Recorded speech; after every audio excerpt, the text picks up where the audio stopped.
They set up the poor waitress on a blind date as a joke, but what the single dad did left them frozen. Before we continue, please tell us where in the world are you tuning in from. We love seeing how far our stories travel. Jade Morrison stood in front of her bathroom mirror at 5:30 in the morning on December 15th, trying to convince herself that today would be different from every other day for the past 6 years. But the truth was she'd been a waitress at the Meridian in Charlotte for 3 years and a single mom for 6. And those two facts defined pretty much her entire existence. Her daughter Sky was still asleep in the bedroom they shared in their tiny one-bedroom apartment. And Jade was getting ready for the early shift, trying not to think about the viral video from last week, where some celebrity had tipped her $500 and praised her service, and suddenly 2 million people knew her face. Here's the thing about going viral when you're barely surviving. It doesn't pay your rent or erase the fact that you're 31 years old, working the same job you had at 25. And yeah, the celebrity's tip helped, but it also made Jade feel exposed in a way she absolutely hated. Her coworker Marissa had been weird all week, kept bringing up dating and apps and how Jade deserved to find someone. And Jade kept shutting it down because who wants a broke waitress with a 6-year-old kid and student loan debt from a college degree she never finished? Across town in a massive mansion that looked like it belonged on a TV show, Vanessa Hartley was watching that same viral video for the 10th time with her friends Chelsea and Amber, and her face was twisted in this ugly way that didn't match her perfect Instagram influencer aesthetic. Jade Morrison, same pathetic girl from high school, getting more attention than my entire podcast? Vanessa's voice was sharp enough to cut glass, and Chelsea nodded along like she always did. She thinks she's special because one video went viral, like being a good waitress is some kind of talent. Vanessa had 400,000 Instagram followers and a lifestyle podcast called Real Talk with V, where she did what she called social experiments, but were really just cruel pranks on unsuspecting people, and she'd been the queen bee who'd made Jade's high school years absolutely miserable. Let's remind her who she really is. Let's teach her a lesson about her place. Vanessa said it like she was planning a party instead of someone's humiliation, and Amber shifted uncomfortably. Isn't that kind of harsh? But Chelsea was already pulling out her phone. What are you thinking? A fake date setup? We film it for the podcast? The plan came together fast and cruel. Hire a male model to pretend to match with Jade on a dating app, have him flirt and be charming, and then publicly reject her while they filmed the whole thing from a nearby table.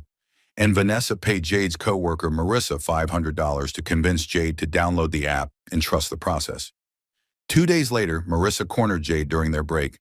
You're 31, Sky's in first grade now. You deserve to have a life outside of work and parenting. Let me help you set up a dating profile. And Jade resisted hard. Nobody wants a single mom who smells like French fries and can barely pay her electric bill. But Marissa pushed and pushed with that $500 motivation, created a profile with Jade's real photos, then matched her with a fake account for a guy named James who seemed absolutely perfect in every text message that was actually Vanessa writing them. Jade found herself getting excited despite every instinct screaming this was too good to be true, and when she told 6-year-old Sky, "Mama might have a friend coming to dinner tomorrow," her daughter's face lit up. "A boyfriend? Will he be nice to you? The kids at school say everyone has a daddy except me." And Jade's heart shattered into a million pieces right there. Meanwhile, Owen Fletcher was in his architecture office arguing with his sister Lauren, who'd apparently made him a dating app profile without permission, and Owen was not having it. "I don't have time for dating. I have a 7-year-old son and 3 major building projects and a business partner who needs constant handholding." But Lauren wasn't backing down. "Tyler asked me last week if he'll ever have a mama, and it broke my heart. Just try one date. That's all I'm asking." Owen sighed because, yeah, his son asking about moms was his worst nightmare. The kid's biological mother had bailed when Tyler was 6 months old, and Owen had been solo parenting ever since. "One date, then you leave me alone forever." December 16th hit, and Jade's hands wouldn't stop shaking while she changed out of her work uniform in the Meridian's bathroom, putting on the only nice dress she owned and trying to calm her racing heart. At a corner table, Vanessa and Chelsea and Amber were already set up with their phones ready to record. waiting for their hired model Derek to show up at 7 and start the show, except Derek texted at 7:05 saying, "I'm here at table 14," and Vanessa frantically typed back, "You're supposed to be at table 12," and realized with horror there'd been some kind of reservation mix-up. Owen walked in at 7:10 wearing a suit because he'd come straight from a client meeting, told the host he had a reservation, and got directed to table 12, where Jade was sitting looking terrified and beautiful, and nothing like the profile picture his sister had shown him. "Hi, are you here for the blind date thing?" Owen asked, and Jade nearly collapsed with relief. "Yes, oh, thank God. I thought I got stood up. I'm Jade." And Owen smiled. "Owen, really nice to meet you." And neither of them had any idea they were supposed to be meeting completely different people because a random app glitch had matched them for real. They started talking and it just clicked immediately. Jade mentioned she worked at this restaurant as a waitress and looked embarrassed, and Owen said, "Why would that matter? Honest work is honest work," with such genuine confusion that Jade felt tears coming. 30 minutes disappeared in what felt like 5 minutes, and when Jade said, "I should mention I have a 6-year-old daughter. If that's a deal breaker, I completely understand." Owen's whole face changed. "I have a 7-year-old son, Tyler. Single parenting is the hardest thing I've ever done." And they both just exhaled like they'd been holding their breath for years. From the corner table, Vanessa was watching this unfold with growing rage. "Who the hell is that? That's not Derek." And Chelsea zoomed in with her phone camera. "Oh my God, V, that's Owen Fletcher, your ex-fiancé Owen." And Vanessa went absolutely white because yeah, that was Owen, the man she cheated on and left 10 years ago when someone richer came along. She watched them laughing and connecting, and something vicious took over. "This is even better. We'll expose him as a player, save poor Jade from another mistake." And before Chelsea could stop her, Vanessa was walking toward table 12, with fake concern plastered across her face. "Owen Fletcher? Oh my God, what a small world." Vanessa's voice was sugar sweet, and Owen looked up and his expression went absolutely frozen. "Vanessa," just her name, flat and cold, and Vanessa turned to Jade with this patronizing smile. "Sweetie, I don't think you know who you're having dinner with. Owen's kind of a player. I'd hate to see you get hurt." Jade looked confused, and then her face changed when Vanessa said, "Wait, Jade Morrison? From high school? Oh, honey, it is you. I almost didn't recognize you." And Owen watched Jade's entire body language shift to fear, and he knew exactly what he was seeing. "Vanessa, walk away right now." Owen's voice was quiet, but it carried weight, and Vanessa kept going. "I'm just trying to help an old friend," loud enough that nearby tables were turning to watch. Owen stood up, and his voice cut through the restaurant like a knife. "You're trying to humiliate her. I know exactly what this is. You set up a fake date to embarrass her for your pathetic podcast, didn't you?" And he looked at the corner table where Chelsea and Amber were frozen with their phones out, and Vanessa's face went from smug to panicked in 2 seconds flat. "That's ridiculous. I'm just looking out for—" But Owen wasn't done, his voice loud enough now that the entire restaurant had gone silent. "Looking out for her? You bullied her in high school, and now you're still so threatened by her kindness that you have to tear her down for content?" Vanessa tried to interrupt, but Owen stepped closer, voice dropping to something deadly. "I saw you 2 weeks ago at the Ritz-Carlton bar with a man who wasn't your husband, Brett. You remember Brett, right? My business partner? The man you married for his money?" Vanessa literally froze, mouth open, face draining of all color, and Owen kept going. "Here's what's going to happen. You're going to walk away, delete whatever footage your friends took, and leave Jade alone forever. Or I call Brett right now and tell him about your affair with your yoga instructor." The restaurant was dead silent, every single person watching this unfold like it was a movie, and Owen's final line hit like a bomb. "And before you even think about threatening me, remember that Brett and I have a $40 million project starting in January. I can destroy your perfect influencer life with one phone call." Vanessa backed away like she'd been slapped, stumbled toward her table where Chelsea and Amber were already deleting videos with shaking hands, and all three of them practically ran out of the restaurant without saying another word. Owen sat back down and the restaurant slowly started breathing again, and Jade was staring at him with tears streaming down her face. You didn't have to do that. Now you've made a powerful enemy. But Owen shook his head. She's been my enemy for 10 years. Watching her try to do to you what she did to me. Not happening. Not ever. And Jade whispered, why would you protect me? You don't even know me. And Owen took her hand across the table. Because nobody deserves to be someone's punchline. And Jade, this might sound crazy, but I'd really like to finish this date if you're still willing. Jade woke up the next morning convinced the entire night had been some kind of fever dream. But then Sky bounced onto her bed asking, Mama, you're smiling. You never smile like that in the morning. Was your friend nice? And Jade realized it was real. All of it was real, including the part where a man she just met had basically blown up his business relationship to protect her from high school bullies. Her phone buzzed with a text from Owen that made her heart do something complicated. Good morning. I know this is probably moving fast, but I'd really like to see you again. Maybe with the kids this time? Tyler's been asking about the lady from dinner. She was still staring at that text trying to figure out how to respond when her coworker Marissa cornered her in the break room at work, looking like she'd been crying all night. I need to tell you something and you're going to hate me, but I can't keep lying to you. And Marissa's voice was shaking so hard she could barely get the words out. Vanessa paid me $500 to set you up on that dating app. The whole thing was supposed to be a prank. They were going to film a guy humiliating you for her podcast. Jade felt the room tilt sideways. You sold me out for $500? You let them set me up to be publicly embarrassed for content? Marissa was full on sobbing now. My mom's medical bills are crushing me. I needed the money. I didn't think it would turn out like this. I didn't know that guy would show up and defend you. Jade's mind was racing because if Marissa set up a fake profile, then Owen wasn't supposed to be there at all. So the match with Owen was what? A mistake? And Marissa nodded. There must have been an app glitch. You were supposed to match with a fake account. Instead, you matched with him for real. Like the universe just said nope and gave you something better. Across town in her massive mansion, Vanessa was having a complete meltdown, throwing her phone across her bedroom because Owen had texted her saying, delete every piece of footage or I tell Brett everything. You have 24 hours. Her husband Brett was on a business trip and had no idea about the restaurant disaster. And Chelsea and Amber had already distanced themselves, texting things like, that went way too far, V. We can't be part of this anymore.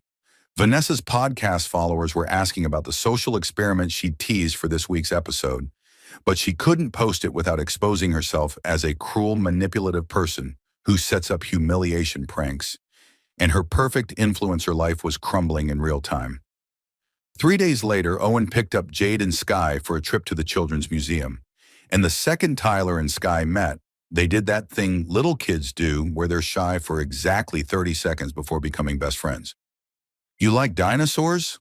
Tyler asked very seriously, and Sky nodded. I like drawing them. And Tyler's face lit up. Want to see the fossil exhibit? They have a T-Rex that's taller than my dad. And the kids ran off together, leaving Owen and Jade to follow behind, trying not to cry at how easy this felt. I need to tell you something, Jade said while they watched the kids press their faces against the dinosaur display. My coworker told me the whole date was a setup.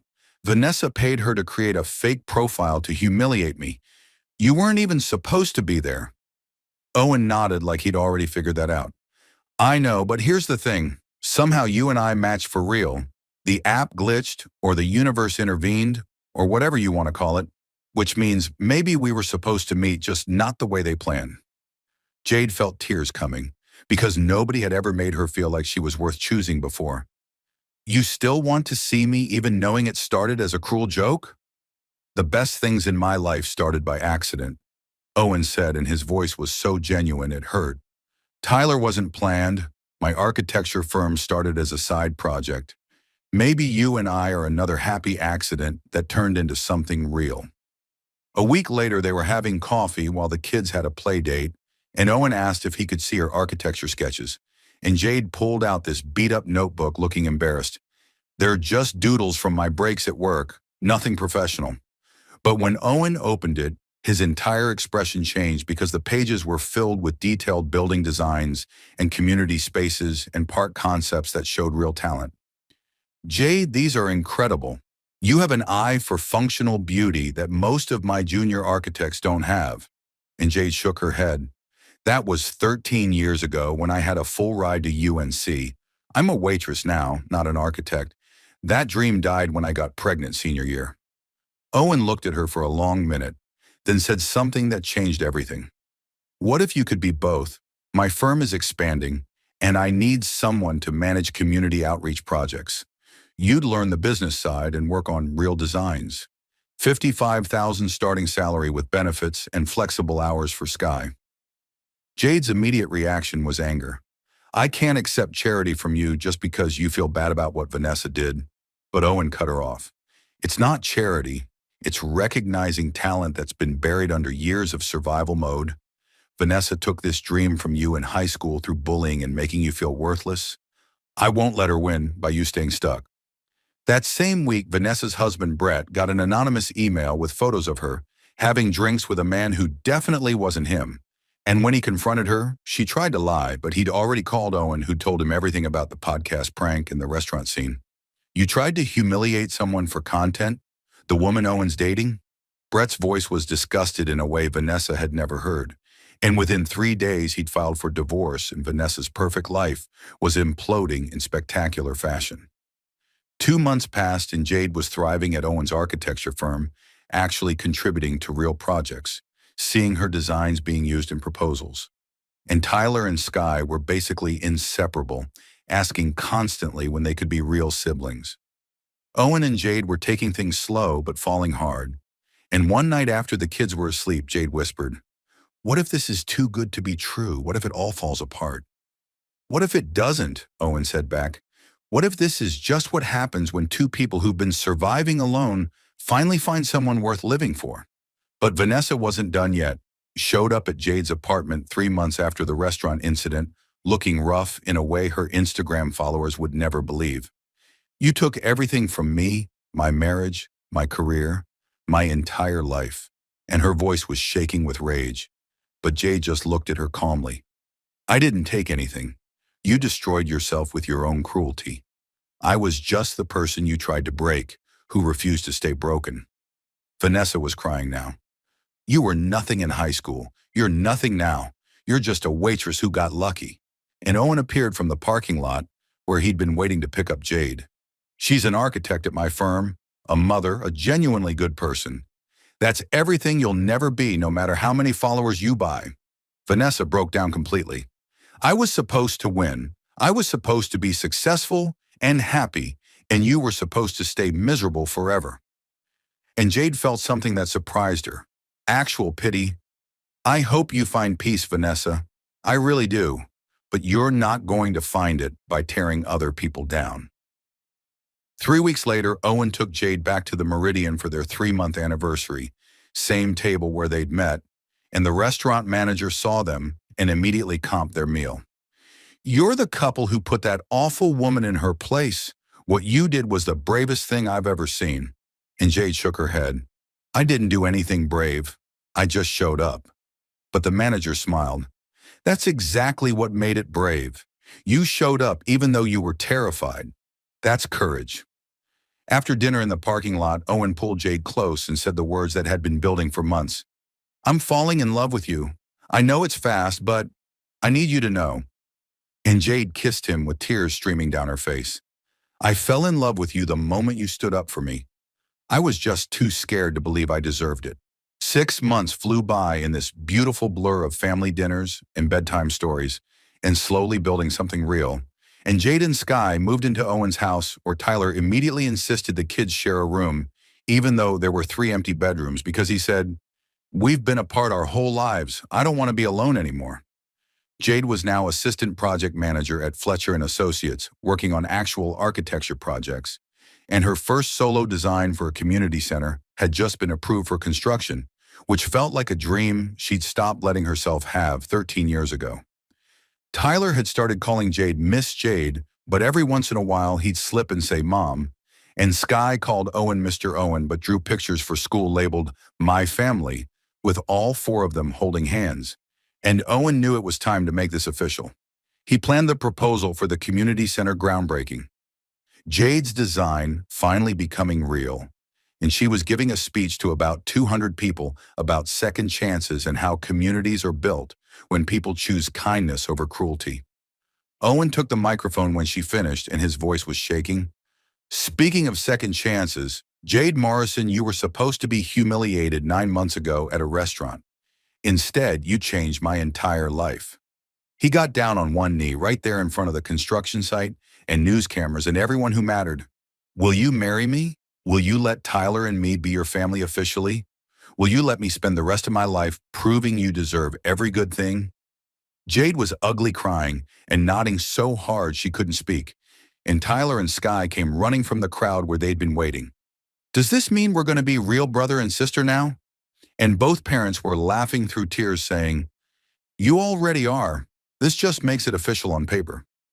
Meanwhile, across town, Vanessa was working a retail job at a department store, barely making rent on a studio apartment, and she saw Jade and Owen's engagement announcement in the Charlotte Observer, with a photo of all four of them smiling at the groundbreaking.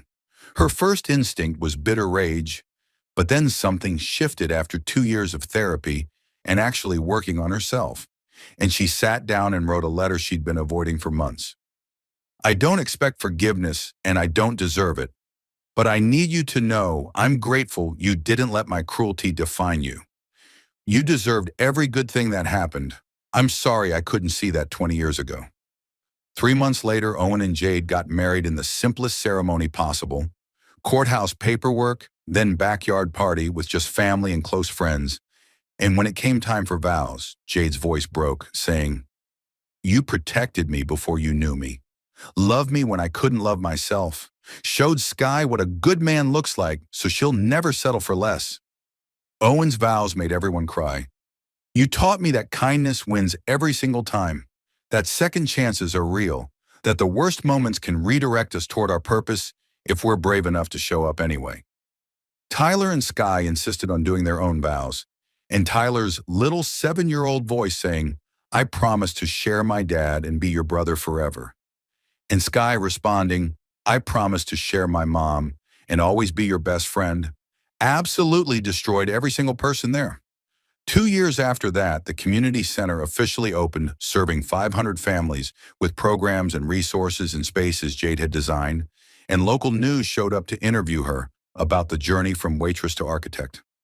Tell us how you went from serving tables to designing buildings, the reporter asked. And Jade took a breath before telling the whole story without naming Vanessa, just saying, a cruel joke became the catalyst for my dream. Sometimes our worst moments redirect us if we let them. The interview went massively viral, 10 million views in 3 days, comments flooding in saying, this is what real resilience looks like, and proof that kindness always wins in the end. And somehow it felt like the universe was saying, yeah, you chose right. Vanessa saw the video in her small apartment after 2 years of genuine therapy and hard work on herself, watched Jade's grace in not naming her publicly even though she could have, and finally sent the letter she'd rewritten 40 times. Jade read it sitting at her kitchen table with Owen reading over her shoulder, and when she finished, she was crying. She's apologizing, actually apologizing. I don't know what to do with this. You don't have to do anything, Owen said carefully. You don't owe her forgiveness just because she finally feels guilty. But Jade shook her head. I'm not doing it for her. I'm doing it for me, to close that chapter completely. She wrote back one sentence. I forgive you, not because you deserve it, but because I deserve peace. I hope you find yours. And 2 weeks later, they met for coffee in a neutral cafe where Vanessa looked smaller and more real than Jade had ever seen her. You have a beautiful family. You always deserve that, Vanessa said, and her voice was genuine in a way it never had been in high school. And Jade responded, so do you. I really hope you find it. And they parted as two women who'd survived their past, not friends but no longer enemies. Years passed and Tyler hit 13 while Sky turned 12, both thriving and happy and well-adjusted in ways that made Owen and Jade grateful every single day. At family dinner one night, Sky mentioned a girl at school was being really mean to another girl today for wearing cheaper clothes, and Jade asked carefully, what did you do, baby? And Sky said, like it was obvious, I stood up for her, like Dad stood up for you. Isn't that what we're supposed to do? Owen and Jade exchanged looks across the table, both crying because their kids got it. Actually understood that protecting people who can't protect themselves is what matters most. Every single December 16th, they went back to the Meridian as a family tradition. Same table the restaurant held for them every year. And the kids loved hearing the story of the night Dad saved Mom from the mean ladies. This year, Tyler was rolling his eyes. We've heard this story a million times. But Sky leaned forward. Tell it again. I like the part where Dad stands up and everyone goes quiet. Owen smiled. I didn't save her. She saved herself by having the courage to show up even when she was terrified. And Jade added, we saved each other. That's how the best love stories work. That night after the kids were asleep, Owen and Jade looked at their photo wall, showing the entire journey. Jade in her waitress uniform next to her, in a hard hat at the community center construction site. Owen alone with baby Tyler next to their blended family of 4 at the wedding, the viral interview screenshot beside candid photos of their life. Do you ever think about that night? What would have happened if the app hadn't glitched? If I hadn't shown up? Owen asked, and Jade kissed him softly. Every single day. And I'm grateful for random technology failures and cruel people who accidentally brought us together and cosmic timing that knew better than we did. I'm grateful you had the courage to show up even when you thought you might get hurt, Owen said, pulling her closer, and Jade whispered against his shoulder. I'm grateful you saw me when everyone else just saw a waitress they could humiliate for content. They stood there in the glow of Christmas lights with their kids sleeping safely down the hall, and a life they'd built from the ashes of other people's cruelty. And it felt like winning in the way that actually matters. Not revenge or money or fame, but just peace and family and knowing you chose kindness when it would have been easier to choose bitterness. They set up the poor waitress on a blind date as a cruel joke, planned her public humiliation down to the minute, filmed it for content and laughed while they did it. But what they didn't plan for was Owen Fletcher, who'd been humiliated by the same woman 10 years before and said, not on my watch. What the single dad did wasn't just protect a stranger. He gave Jade back her dream and her dignity and her future. And what left them frozen wasn't the threat or exposure. It was watching kindness actually win while their cruelty destroyed them from the inside out. If you've ever been someone's punchline, if you've ever felt worthless or invisible, if you've wondered if good people still exist, this is your answer. Sometimes the worst thing that almost happens becomes the best thing that does. Hit subscribe if this reminded you that showing up even when you're scared is the bravest thing you can do, that one person standing up can change everything, and that sometimes the universe sets you up for something way better than you could have planned. Thanks for being here with us.